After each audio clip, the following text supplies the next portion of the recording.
Welcome. Hi, everybody. We are really excited to welcome you to our first Healthy Food Policy Project webinar titled Advancing Equity Through Food Policy, a case study of Prince George's County, Maryland. So my name is Leilani Nelson, and I'm the Assistant Director at the Center for Agriculture and Food Systems at Vermont Law School. And this is the first webinar of a series that will be hosted by the Healthy Food Policy Project team. So welcome. Just before we get started, I want to go over a few housekeeping items. So first, all attendees will be on mute for the duration of the webinar, and we are recording this webinar, just to let you know, and we will send out the recording to everyone that registered, and we'll also post it on our website. So during the webinar, you can ask questions using the question window in your admin panel on the right side of your screen. And we will set aside time at the end to answer as many of your questions as we can. And if you're looking for help with any technical difficulties, we ask that you use the chat box rather than the question box, and we'll try to help you out if we can. All right, so in terms of an agenda for today, we're going to begin with a very brief overview of the Healthy Food Policy Project, partners and resources before diving into the case study on Prince George's County. And afterward, we're going to have time to answer some of your questions, as I said. And hopefully those are about our project and the case study that you're going to hear about today. And so now I'm going to hand it off to Sally Mancini, who's the Director of Advocacy Resources at UConn's Red Center for Food Policy and Obesity, to tell you more about the Healthy Food Policy Project. You there, Sally? Yeah, thanks, Leilani, and welcome everyone to the webinar. And Leilani, you can advance the slide. So as Leilani said, I'm going to give you a brief overview of the Healthy Food Policy Project. The goal of our project is to identify and elevate local laws that seek to promote access to healthy food and also contribute to strong local economies, an improved environment, and health equity, with a focus on socially disadvantaged and marginalized groups. And I'm going to define those terms in a minute, but before that, I'd like to point out that the focus of the Healthy Food Policy Project is local level laws and policies. And these are laws passed by towns, cities, counties, and other local governments. We are not looking at state, federal, and tribal laws in the Healthy Food Policy Project. So why local? So in our work, we found communities, both large and small, urban and rural, that are actively exploring a variety of policy ideas for improving access to healthy food for their residents. And because of the nature of policy work, we found that it was much more difficult to track local policies than policies enacted at other levels of government, such as state, federal, or tribal levels. So that's why we, through this project, decided to focus on local level laws. And municipal laws can be tailored to fit regional and community needs in ways that state and federal and tribal laws cannot. And through this resource, we've been able to elevate examples of local laws to help inspire communities in developing their own unique approaches to promoting access to healthy food for all. And that's been very exciting. And I'll go into the resources that the Healthy Food Policy Project provides in a minute.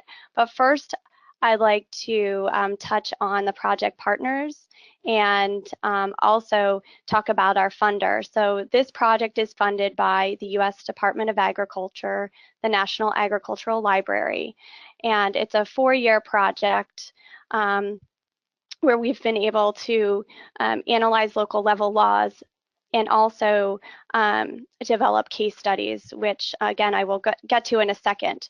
So through this project, we have 3 partners that have been working collaboratively.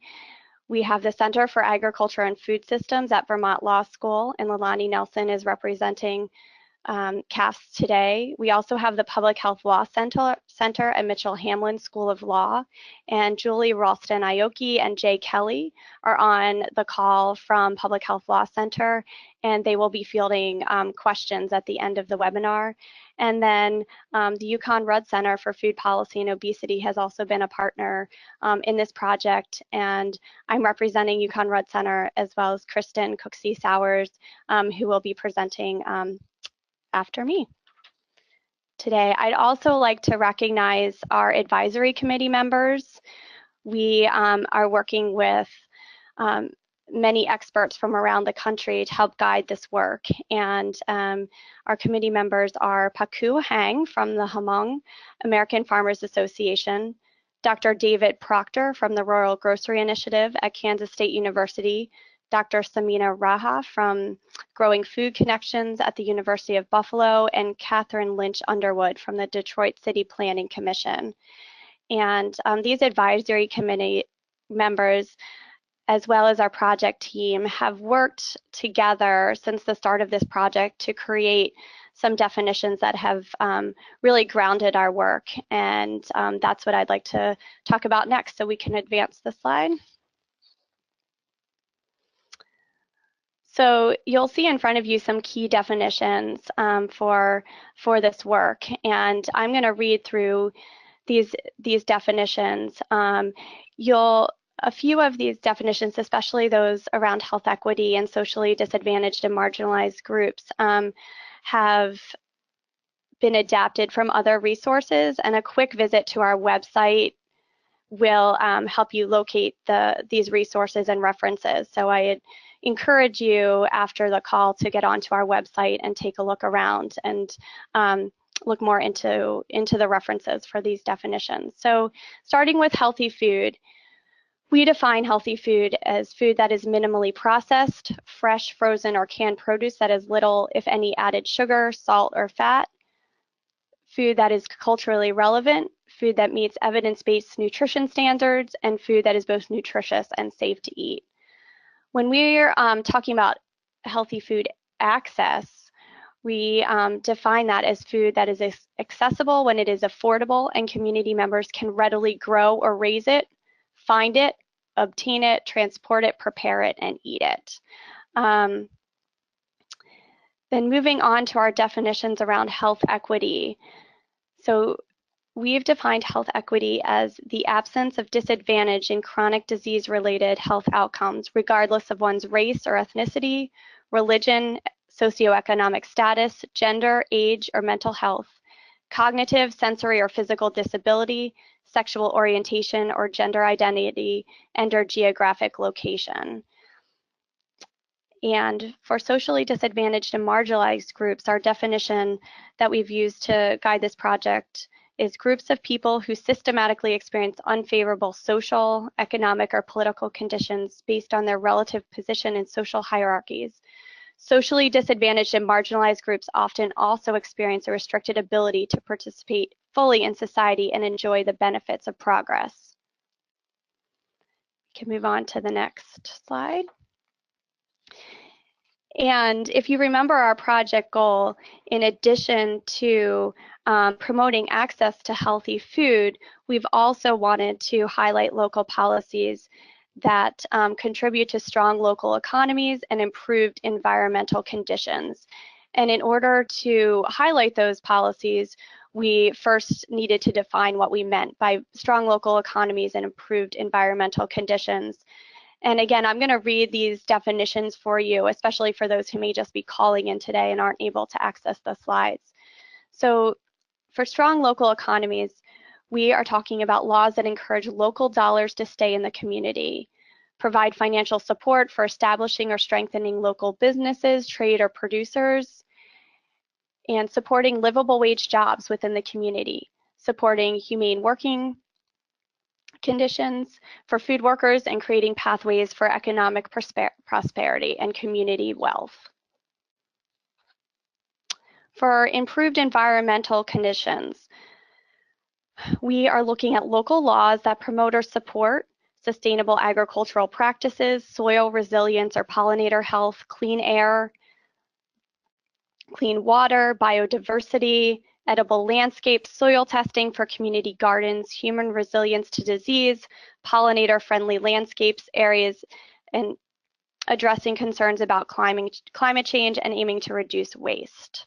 So as you can see, we're looking at a lot of different laws that not only support improved environmental conditions, but also strengthen local economies in a variety of different ways through this project. We can go on to the next slide. So we have 3 main resources available on our website at www.healthyfoodpolicyproject.org. And these 3 resources include a policy database, which is a curated searchable database of local healthy food policies around the United States that's been analyzed by the Healthy Food Policy Project. And Kristen's going to go into a little more detail on how we've analyzed those policies in a minute. But I did want to let you know that on your slide, you'll see we have 198 coded laws, but we are up to around 240 coded laws at this point. So we are adding local level laws to the database very frequently. So continue to visit the site and check out the new additions. And we also, in addition to the policy database, we have a food system crosswalk that shows how food policy laws intersect with components of the food system. And I'll explain the food system crosswalk in more detail in just a moment.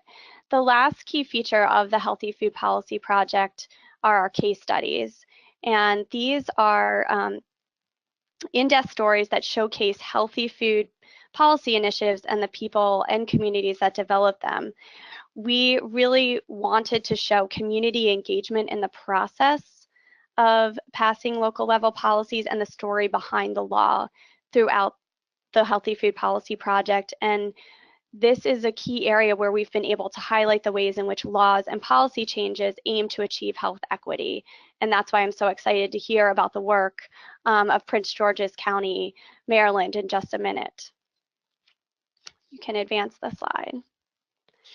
But before we do, I want to briefly touch on our food system crosswalk, which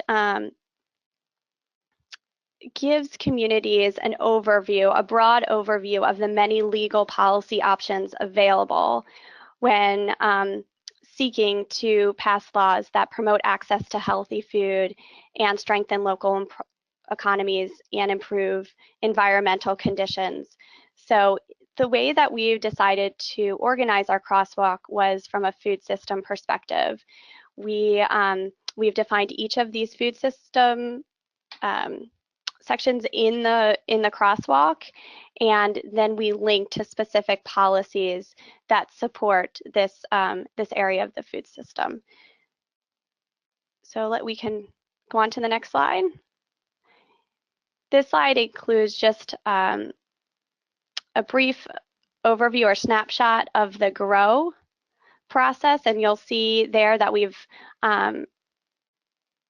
defined what we mean by Gros, and then we look at a few different types of legal strategies, and we've connected that to specific types of laws or policies that local communities may choose when wanting to pass a specific policy related to the Gros system. I'm sorry. Can we go back one second? Sorry, yeah. Gros piece of the food system. So with that, I will turn it over to Kristen Cooksey-Stowers, and she is going to talk more in detail about the policy database. Hi, everyone. My name is Kristen Cooksey-Stowers, and I'm a postdoctoral fellow at the University of Connecticut Rudd Center for Food Policy and Obesity. So I'm tasked with giving a brief overview of our policy database and case studies before passing it over to our guest presenters from the PG County Food Equity Council. Next slide.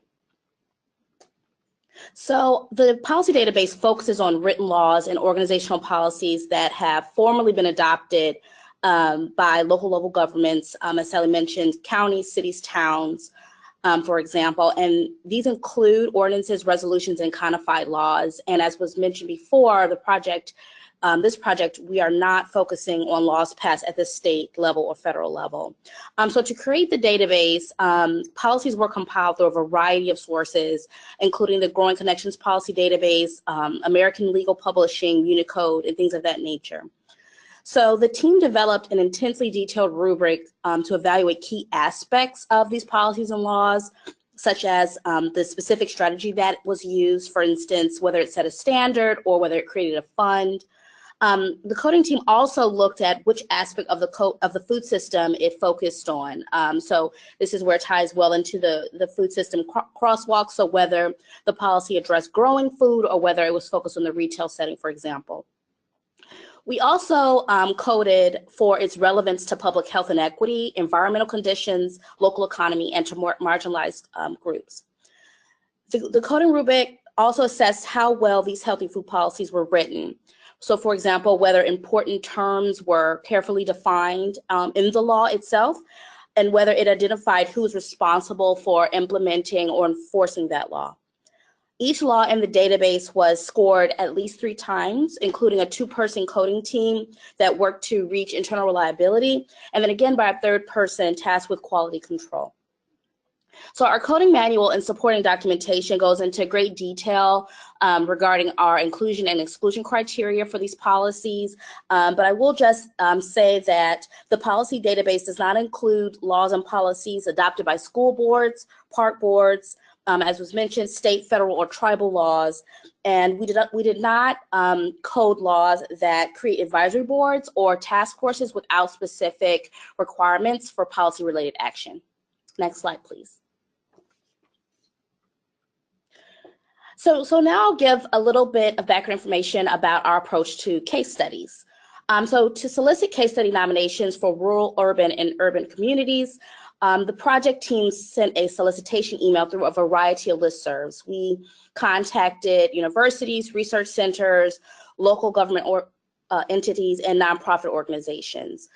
So when people received the solicitation email, they were able to click on an online survey where they provided us with some information that we needed to know to evaluate for our project.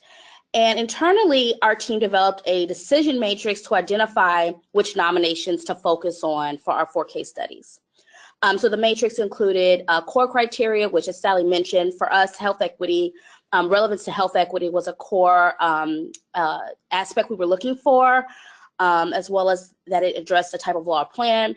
We also evaluated each policy in terms of geographic location so that we could get a variety of geographies, or as much as possible. And then we also evaluated aspirational criteria. And so, when we really got into a final batch, we looked for whether there were intentional efforts for inclusion and working with community groups, for instance. So the 4 studies that we included for our recent project launch were the Urban Agriculture Ordinance in Fort Worth, Texas, the Staple Food Ordinance in Minneapolis, Minnesota, the Pedestrian Master Plan in Siler City, North Carolina, and last but not least, the case study you will hear about today, which describes how the Food Equity Council in PG County, Maryland, set out to address local food swamps through what we've conceptualized as a 3-pronged approach, including SNAP to Health, an urban ag definition and tax credit, and healthy vending requirements on county property. So just to provide a few details about the Food Equity Council. The PG County's Food Equity Council is one of the only food policy councils in the United States that intentionally includes the term equity in its name.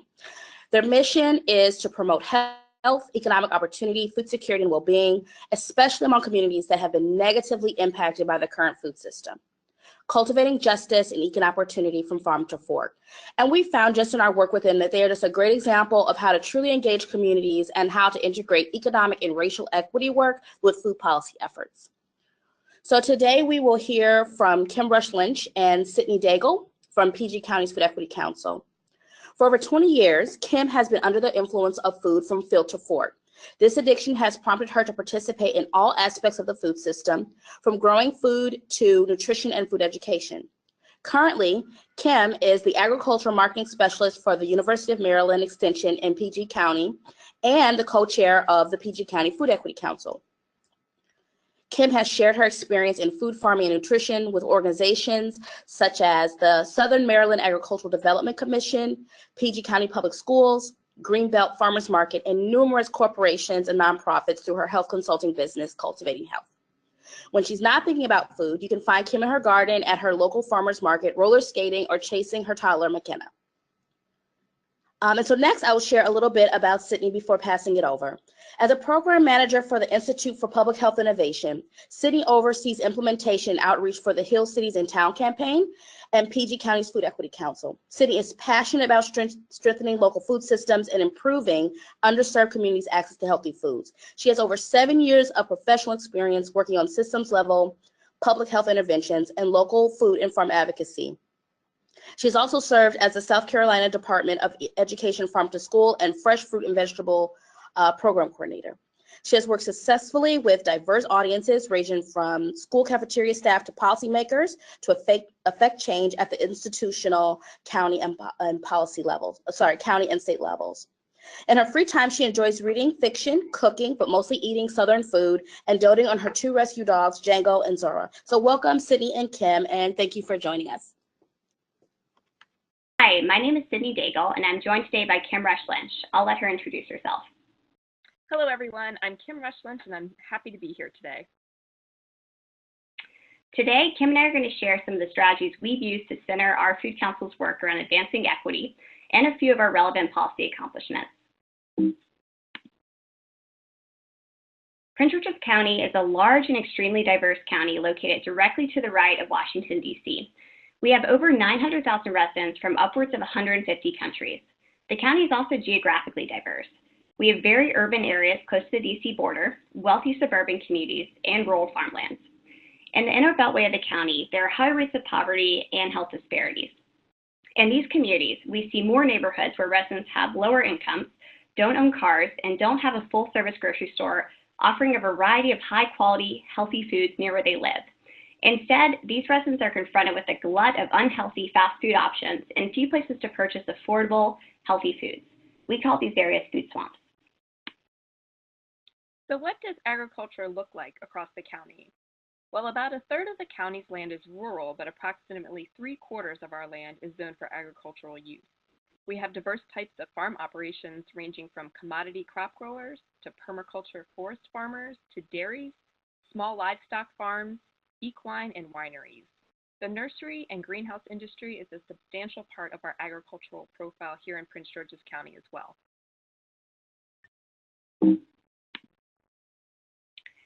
Our council developed out of an organization called the Portstown Community Health Partnership.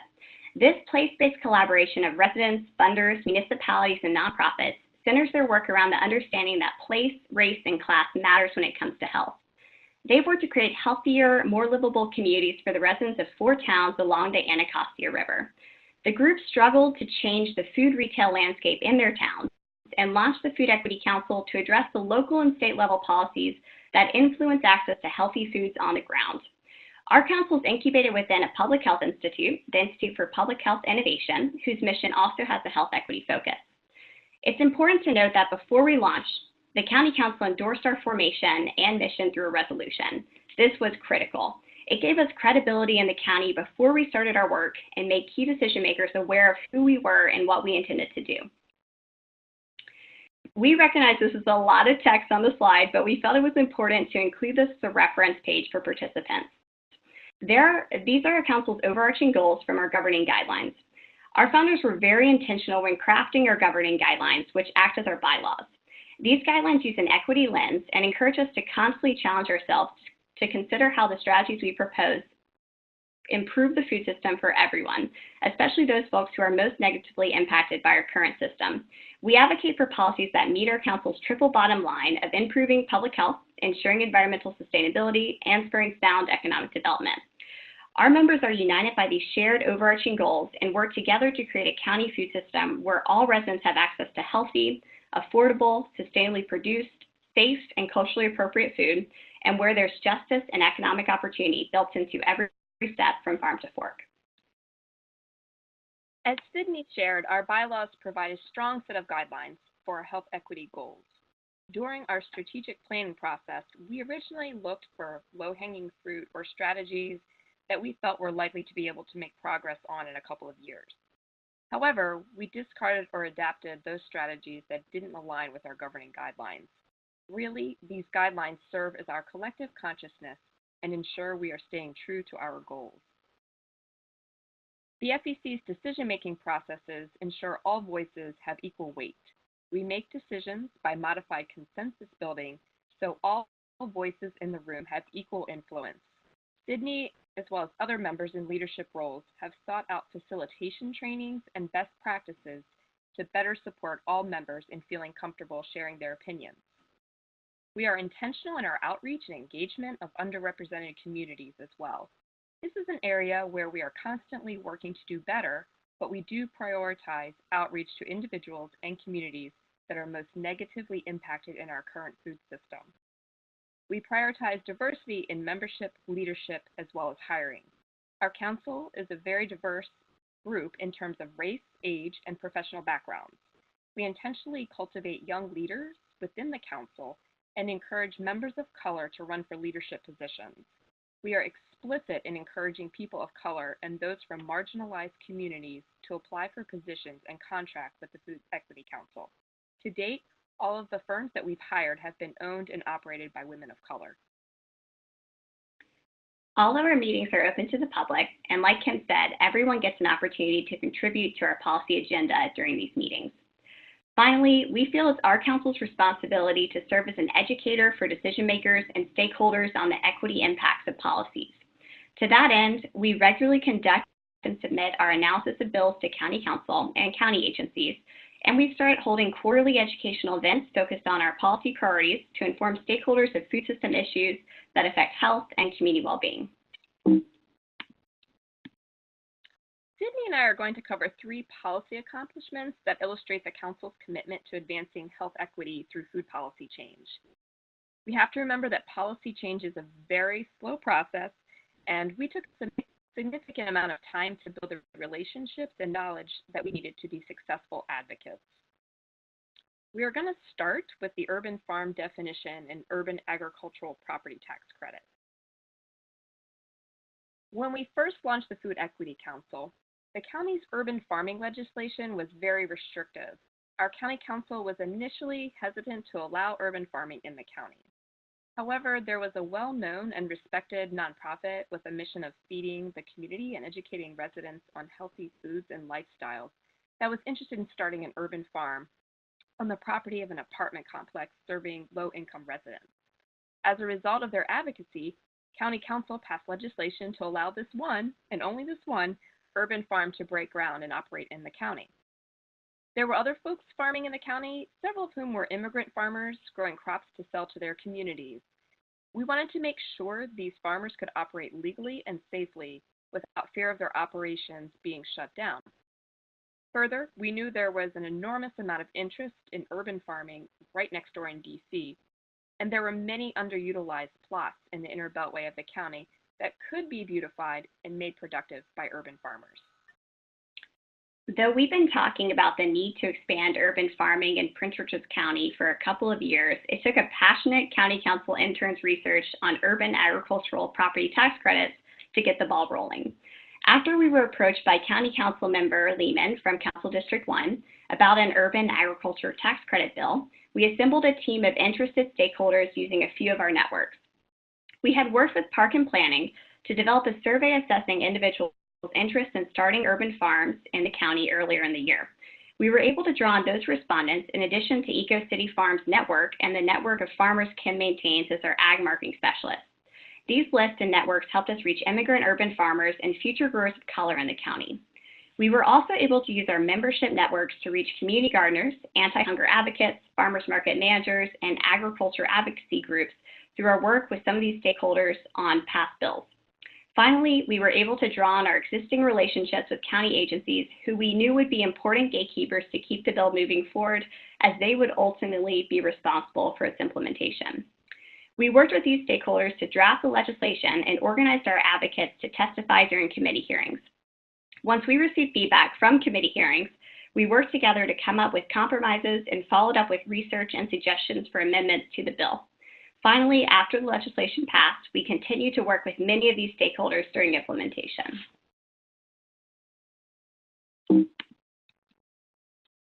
So in 2015, we worked with our partners to pass an urban ag property tax credit to open up the possibilities for expanding urban farming in Prince George's County. This tax credit is intended to support folks who are growing significant amounts of product on their land, either for market or for educational purposes. It's not for backyard gardeners. Of course, due to zoning restrictions, again, only one urban farm could receive the property tax credit, and they were a nonprofit.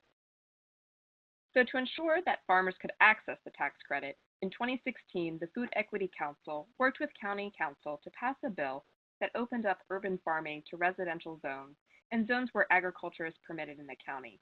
The urban farm definition allows existing urban farms to come into the light and operate openly and legally. In addition, it creates a pipeline for existing and new urban farms to receive technical assistance from county agencies and nonprofit partners, and access other important resources like our tax credit and grants. As a result of this legislation, 73% of all land in the county is zoned for agriculture, both urban and rural. While we celebrated this success, we recognized our work wasn't over after this legislation passed.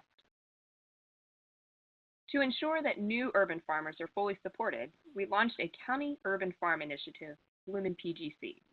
We kicked off this initiative at our 2016 Food Equity Forum. We used the event to generate publicity around the new legislation and invited speakers and agricultural service providers to share their resources on how to get started. Lynn PGC provides wraparound services, including an online resource hub, as well as in-person technical assistance and consultations from various county agencies. Farmers learn where to get support on a variety of topics, including soil and water conservation plans, soil testing, marketing and business planning, navigating regulations and advocacy support, and funding for infrastructure such as high tunnels. It's a one-stop shop for an urban farmer to get step-by-step guidance on starting and sustaining a farm business in Prince George's County. Next up is SNAP to Health. The SNAP to Health legislation provided $100,000 to the Health Department over 3 years to provide funding for SNAP EBT, formerly known as food stamps equipment, and staff coordination to Prince George's County farmers markets. The policy was not a planned part of our agenda. However, we supported the bill and served on the task force appointed by the Health Department to support its implementation.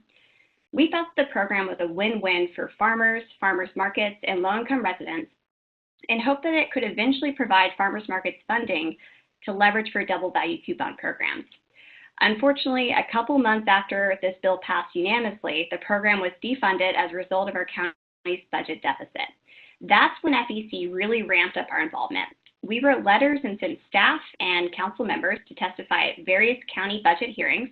We even went so far as to start building a coalition of residents, farmers market managers, farmers, and anti-hunger advocates to support funding requests, and we applied for grants to support the program.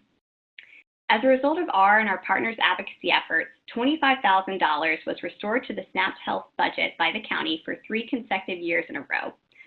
Our county's health department has been able to launch a targeted marketing campaign to encourage residents in lower income communities to shop at farmers markets. They started listing healthy recipes geared towards seasonal produce on their website, and they've even piloted a pop-up farm stand that integrates nutrition education and cooking demos with sales of farm fresh produce.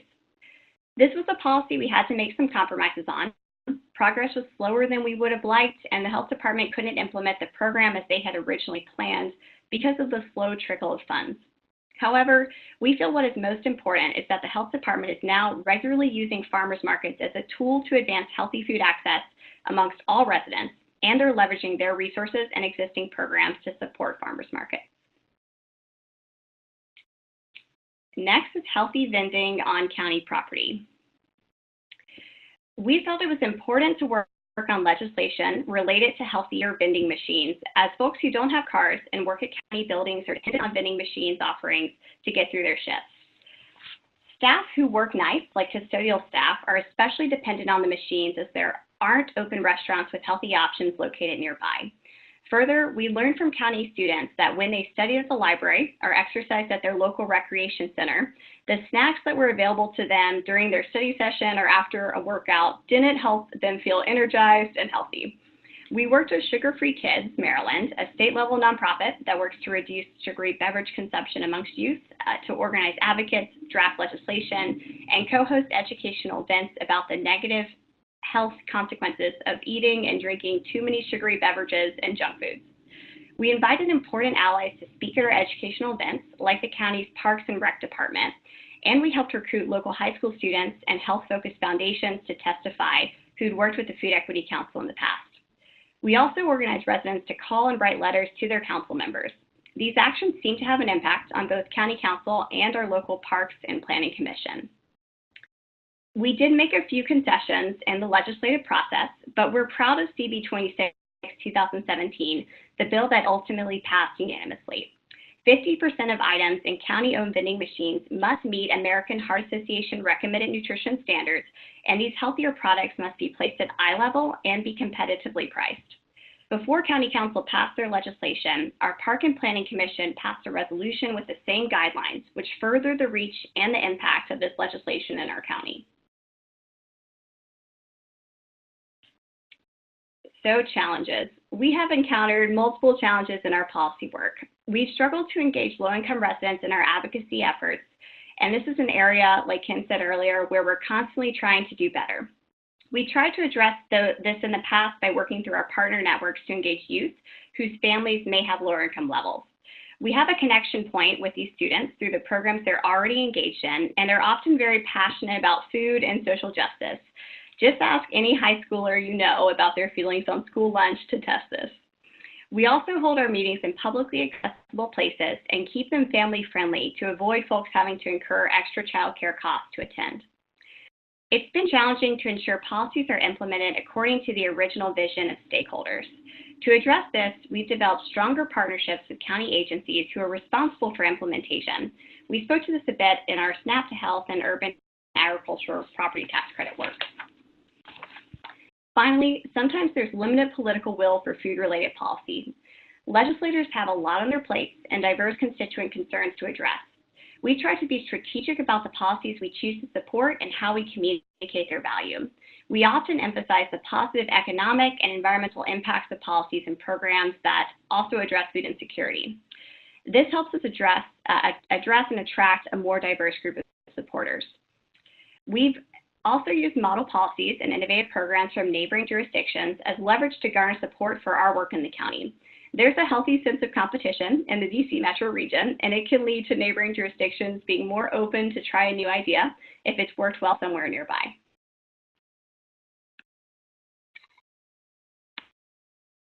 So now I'm going to address some of our tips for success. To address the concerns of beginning farmers and food insecure residents, you need champions for them within your council, as well as external allies in elected positions and decision-making positions within government agencies. Really, it's never too early to start building these relationships. It was important for us to identify low-hanging fruit or easy wins early on, as it allowed our members to accomplish something tangible in the short term and encourage their continued engagement. It also reinforced our credibility as a food policy council that we were able to claim successes early on in our existence. This was helpful, again, in building those allies and seeking funding. And when you can't go to where stakeholders are to hear their concerns, research the best communication channels, people, and strategies for getting in touch with them and use those. Don't feel like you need to build something new.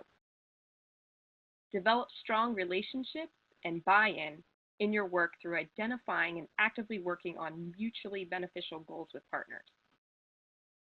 Also, we use our annual event, the Food Equity Forum, to highlight innovations, successes, and challenges in the county's local food system.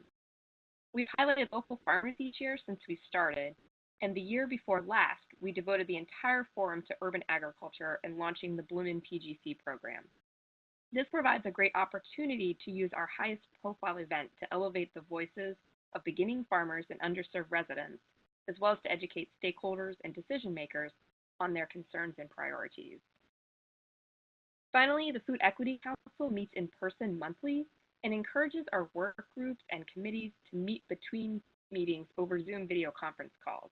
Having opportunities to regularly meet keeps folks engaged and accountable.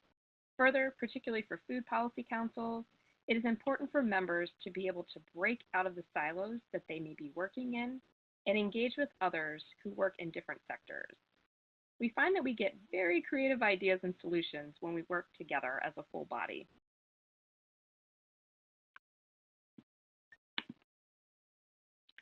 That's it for us. If you have questions about anything we presented, we're happy to answer in the Q&A, or feel free to follow up with us over email or social media. We've listed our address and our handles here.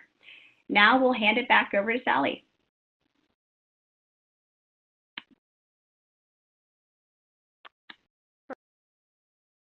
Right now, we're going to open it up for questions, and you can submit them again through the question window on the right side of your screen, or you can raise your hand, and I think we will try to figure out how to use that function too if you want to like speak your question.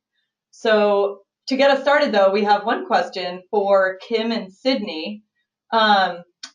Where is the question? Okay, the question is, if you were to come across the Healthy Food Policy Project tool in your work, what would have been useful to you and what improvements would you make to it? Yeah, so we were really interested in both the policy crosswalk and the database. We liked that they provided a comprehensive but curated look at what's possible in equitable food policy work. It was really overwhelming when we kicked off narrowing down what we wanted to work on. There were a lot of resources available, but sometimes, you know, they either contain too much or too little information. And we really like the balance that the Healthy Food Policy Project has struck with the crosswalk and the database. So we had wondered, and we were going to ask about how you assembled the policies in the database, but that was covered, I thought, pretty thoroughly in the introduction. So we were also curious, though, about how you plan to keep the crosswalk and database updated, and if you have any plans to engage with and track folks like, you know, food policy councils who use these tools. Wow, those are great questions. Julie, do you want to answer the first one, or Jay? Sure. With the first one being about how those pieces were assembled. Sure. Yes.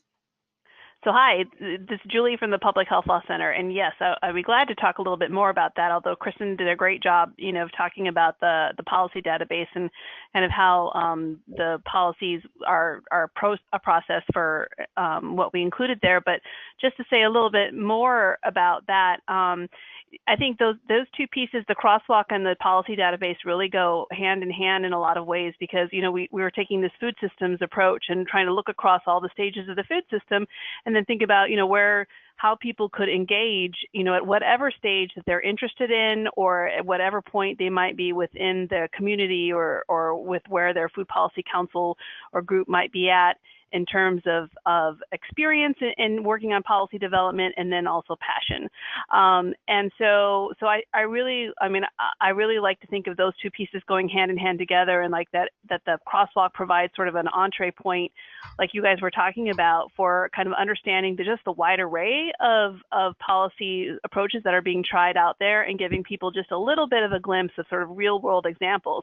And then the policy database provides an opportunity to dive deeper down and learn more about some of these policy ideas. And so the topics and so we started with, as you guys, as Kim and Sydney, you say, there's so much out there, and it's like, it can be like drinking from a fire hose. So we wanted to kind of provide a little bit more of a streamlined opportunity. And so we started with just like doing some searches through looking at other policy databases that are out there and understanding how those policy databases were being built, what kinds of policies were being included, and so then where we could be filling some gaps. And so that's one area where we saw, you know, a need was really focusing on actual like laws, not planning documents and some of the other great policy resources that are out there, but really just taking that sort of focus on laws and ordinances that are being passed, and then looking at things like starting with some broad searches, like looking for just like the phrase healthy food or nutritious food, and then looking for specific types of laws that we know are out there, but we wanted to find variations of. So we started with some of those broader searches, like looking for the phrase healthy food in different online codified databases. Also then looked for examples of menu labeling or calorie labeling laws, because we know that that's an up and coming policy approach, looking at how people are dealing with some of the more problematic things like sugar sweetened beverages or trans fat. So looking for specific examples of those kinds of laws. And then, you know, again, going broad again is thinking urban agriculture. We talked some about some of the great work that PG County has done with urban agriculture laws. That's an area where there's a lot of interest and a lot of activity happening. So we took a broad look there to understand better what are the things that people are doing with urban agriculture that are tied specifically to healthy food. So things like community gardens, edible landscapes, you know, other types of gardens, and then understanding like how, if there's any kind of specific focus on producing like fruits and vegetables for consumption, either at the family level or, you know, for donation, or even allowing people to sell from their own like backyard garden. And so we're continuing, that's kind of a snapshot, but we're going to continue to build out this database. And in terms of maintaining and growing these resources, you asked about that, Kim and Sydney too. You know, we are in the middle of this project. We have about a year and a half more to go with it. And so this is a year where we're testing out the tools that we've built, getting feedback and thinking about how to expand them. So we're planning to continue to add to the database and refine the policy walk based on that feedback. Great. And I think, Kim or Sydney, you had one last part of your question, and it was, I was trying to remember something about how people who are involved with food policy councils, like if we're measuring how they use it, or can you repeat that part of the question? Right. Yeah, we were wondering if there were any plans in place to engage with folks who were using the resources on the Healthy Food Policy Project website, and if there was a mechanism in place to track how they were using it and what they did with information. That's a great question. So right now I'll give as much as I can, and then I'll open it to the other project team members, but we're trying to get feedback. You know, for example, after this webinar, there's a really brief survey that we're, you know, hoping to get some feedback from those of you who have used it or might use it on how it might be useful for you. We're also going to be presenting at upcoming conferences and events and hope to do some questions there, surveys to get feedback from folks who have used it. But I think you raise a great point that I wonder if we can work more with, let's say, the Food Policy Network. I think that's what they're called. And I know they do a lot of surveys to food policy councils. So yeah, does anybody else from the team have any thoughts on that? If not, that's okay. I would just say I think food policy councils are a really important, you know, audience for this work and are a partner in the work, and we definitely want to connect with them, you know, in every way that we can. And I think the Center for a Livable Future and other groups who are working a lot with food policy councils are a great resource. Awesome. So how about another question for Kim and Sydney, if you guys don't mind. How have you maintained consistency in Food Policy Council membership over time? Sure. So this has definitely been a challenge for Food Policy Council. I think it's a challenge for most. We have a fairly small group of official members. We have 22, up to 22 on the books.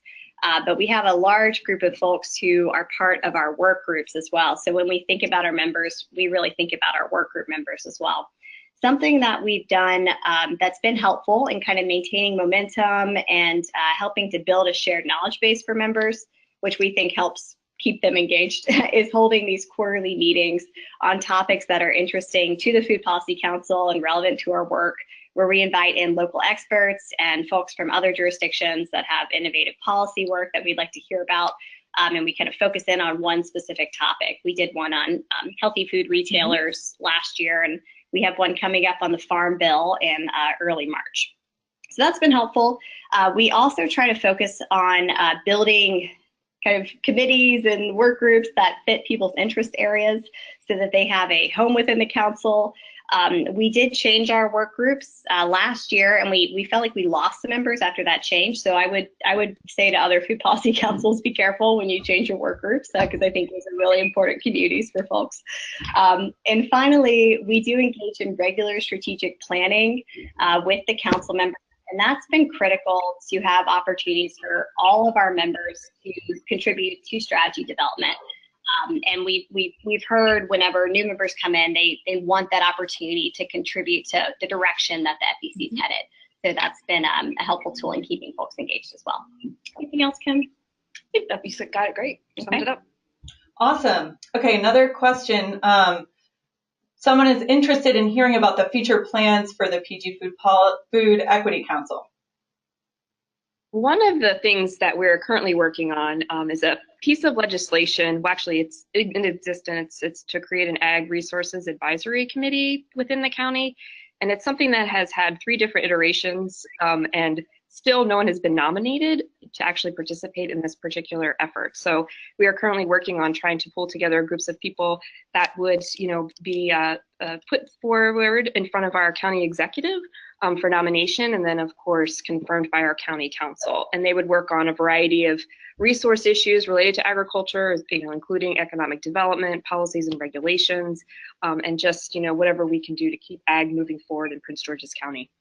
Yeah, we feel that's a really critical piece of infrastructure. That's kind of some of the regulatory work that we do at FEC to make sure, like Kim said, that agriculture stays on the minds of our county council members. So that's one thing. We're also working on funding for double value coupon programs in the county. We haven't let go of that goal.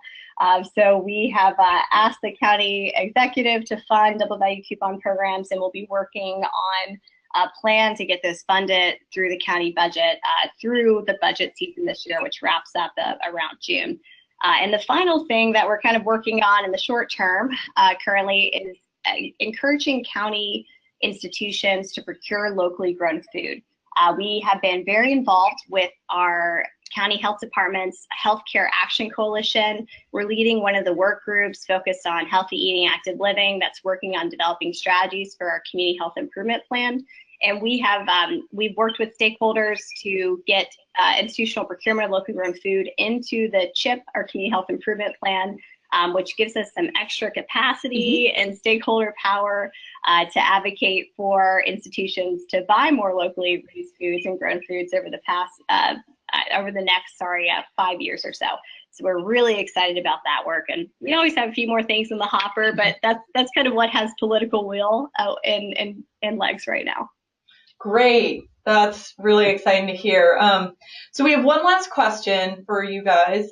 What advice would you have for people interested in enhancing inclusion and community engagement in food policy work?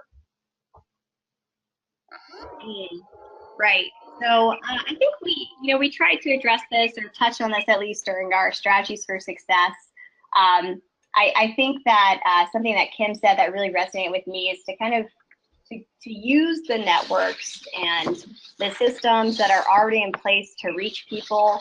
I think we tried with the Food Equity Council to build some new things when we first started, and a lot of people already have organizations, churches, networks, farmers have their local farm advocacy groups that they're a part of.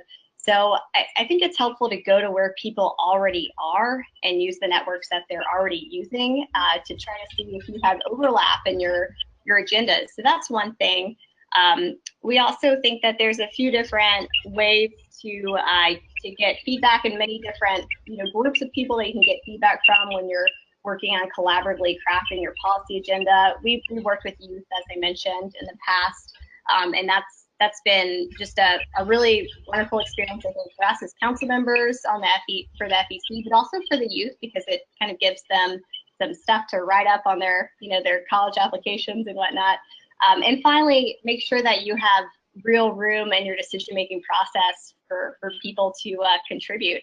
I think we could do better here, but like we said, all of our meetings are open to the public, and we make decisions about our policy agenda during those meetings. So really, everyone gets an opportunity to contribute to that policy agenda, and everyone's voice sort of has equal footing and equal power as much as we can make that possible in the room. Anything else, Kim? The only other thing I would just reiterate is, in terms of meeting people where they are, and, we have these quarterly meetings that we talked about where people can just sort of get a better sense of what's going on in their community and their local food system, because I think a lot of people are interested in this type of work but aren't sure how to jump into it.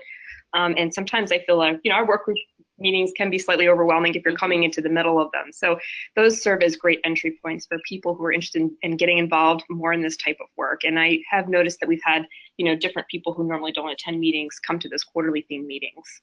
Yeah.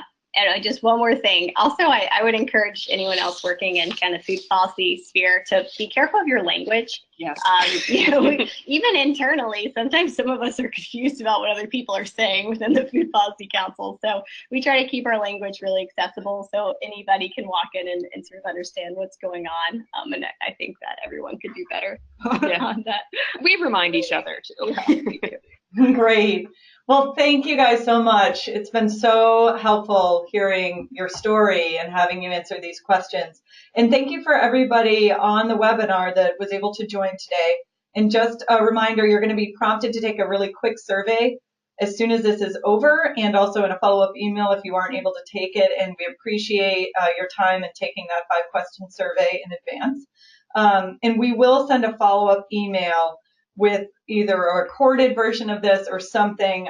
We will be working together to explore an option to how to provide the cleanest recording for everyone, as well as slides, so that you can make sure you've received all of the information.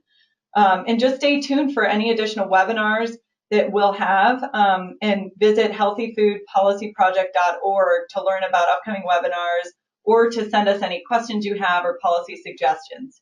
And with that, we're going to end for today. And again, thank you all for joining us.